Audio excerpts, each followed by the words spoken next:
അപ്പൊ ഗായ്സ് നമുക്കിപ്പം നമ്മൾ ചൂണ്ടിടാൻ വേണ്ടിട്ട് നമുക്ക് കുറച്ച് മീൻ കിട്ടിയിട്ടുണ്ട് കേട്ടോ. നമുക്ക് കിട്ടിയിരിക്കണ മീൻ എന്ന് പറഞ്ഞു കഴിഞ്ഞാൽ ഇത്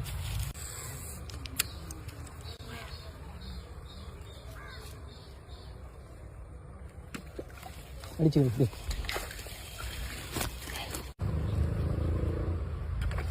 അടിച്ചേ കണ്ട ഗൈസ് നമുക്കിത് ഇപ്പം അടിച്ച മീന നമ്മൾ വീഡിയോ എടുത്തില്ല ആ സമയത്ത് പെക്സോന്റെ ക്യാച്ചറെല്ലാം അടിച്ചിരിക്കണം. ഇത് നോക്കി മീനിന്റെ വലിപ്പം നോക്കിയേ ഗൈസ്. ഒരു ചേറമീൻ 3 വരാല്. നമുക്ക് ഇത്ര മീനാണ് ഈ ഒരു പെക്സോന്റെ ഈ ഒരു കുഞ്ഞ ഫ്രോഗ്. നല്ല അടിപൊളി ഫ്രോഗാണ് ഗൈസ്. നല്ല ഹുക്കപ്പ് റേഷ്യോയുള്ള നല്ല സൗണ്ടുള്ള അടിപൊളി ഫ്രോഗാണ് ഗൈസ്. നിങ്ങൾ എവിടെ കിട്ടിയാലും ഇത് വാങ്ങിച്ചോ, അടിപൊളി ഫ്രോഗാണ്. കുഞ്ഞു ഫ്രോഗാണെന്ന് പറഞ്ഞാൽ നിങ്ങൾ മാറ്റി വെക്കരുത്, വലിയ മീന വരെ ഇതിൽ കിട്ടും. നിങ്ങൾ ഉറപ്പായിട്ട് വാങ്ങിച്ചോ, അടിപൊളി ഫ്രോഗാണ്. പേര് പെക്സോന്റെ ക്യാച്ചർ.